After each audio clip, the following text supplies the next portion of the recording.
Okay, आनंद दुबे, गलती हो गई उद्धव ठाकरे से इस्तीफा देकर, वरना बच जाते। आज हो सकता है कि सरकार बहाल कर देता हो सुप्रीम कोर्ट। मानक जी नमस्कार। सरकार तो बच गई लेकिन सरकार की साख गिर गई। ये बहुत दुर्भाग्यपूर्ण है भारत के लोकतंत्र के लिए। देखिए, जिस प्रकार से आज आदरणीय सुप्रीम कोर्ट ने फटकार लगाई है उस समय के तत्कालीन राज्यपाल को और आज के वर्तमान स्पीकर को, यही बताता है कि आज इस देश में भारतीय जनता पार्टी और उनके सहयोगियों की क्या स्थिति है। जिस प्रकार फ्लोर टेस्ट के लिए जिन जिन तथ्यों को आधार बनाया उस समय के गवर्नर ने, पूरी तरह से असंवैधानिक था। एक पार्टी के लिए काम कर रहे थे, मैं तो कहूंगा बीजेपी का एजेंडा चला रहे थे। आज तक भारत के इतिहास में ऐसा कोई गवर्नर करता नहीं। ये हमारी जीत है। हमें ठीक है, सरकार बन गई बिगड़ गई, उससे कोई लेना देना नहीं था, लेकिन जिस प्रकार ये सरकार हम पहले दिन से कह रहे हैं कि असंवैधानिक है, गैर कानूनी है, एक ऐसी प्रक्रिया के तहत बनाई गई है जो कि धोखा देने का काम करती है, आज आदरणीय सुप्रीम कोर्ट ने वो कह दिया।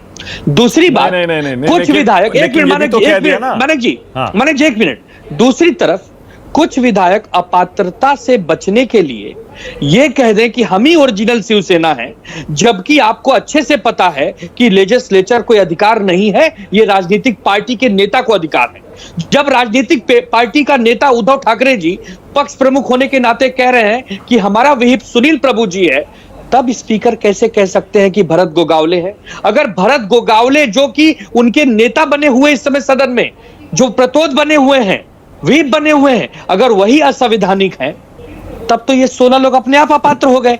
तब तो इसमें कोई किंतु परंतु ही नहीं है। स्पीकर साहब को तुरंत 2, 4, 10 दिन के अंदर इन 16 विधायकों को अपात्र कर देना चाहिए। अगर वो नहीं करेंगे, हम आगे कानूनी लड़ाई लड़ेंगे, हम आगे लड़ेंगे। लेकिन हमारा क्या कहना है मानक जी, आज देश की जनता के सामने एक तस्वीर क्लियर हो गई है कि भारतीय जनता पार्टी ने, एकनाथ शिंदे जी की सेना ने छल पूर्वक, बलपूर्वक, धोखे से एक सरकार बनाई, जो सरकार तो बच गई लेकिन संविधान और लोकतंत्र गिर गया। पर आपने इस्तीफा क्यों दिया, ये भी तो बताइए। इस्तीफा क्यों दिया था? सुप्रीम कोर्ट ने भी कह दिया। आधार पर, नैतिकता के आधार पर, जब हमारी पार्टी के, हमारे बी फॉर्म द्वारा दिए गए चुनकर लोग हमें ही धोखा दे रहे हैं, हमारा ही विश्वास नहीं जीत पा रहे, अब उनके सामने हम फ्लोर टेस्ट पे जाएंगे? असंभव है। सरकार गिर जाए चलेगी, लेकिन उनके सामने हम क्यों जाएं?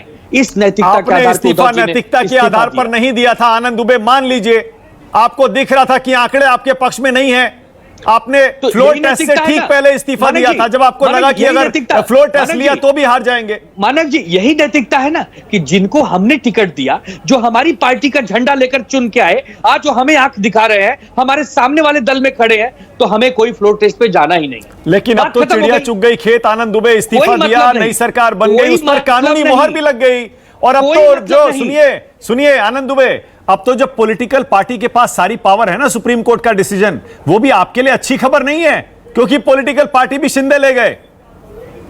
कैसे ले गए? पॉलिटिकल पार्टी शिंदे कैसे ले गए? जब पॉलिटिकल पार्टी उस समय उद्धव ठाकरे जी थे, उन्होंने जिसको व्हीप बनाया, वो व्हीप योग्य माना जा रहा है सुप्रीम कोर्ट द्वारा, तो उनके शिंदे सेना के बनाए गए व्हीप तो इल्लीगल हो गए। तो जब illegal party, illegal whip, illegal नेता, तो पार्टी उनकी कैसे हुई मानक जी? ओके, यानी आप आनंद दुबे ये इशारा कर रहे हैं कि अभी बहुत सारे आज के डिसीजन से नए पॉइंट निकले हैं, जिन्हें लेकर आप दोबारा सुप्रीम कोर्ट जाएंगे। ये पार्टी, यस, ये पार्टी भी हमारी है, चुनाव चिन्ह भी हमारा है, ये 16 लोग अपात्र भी होंगे, ये सरकार भी गिरेगी।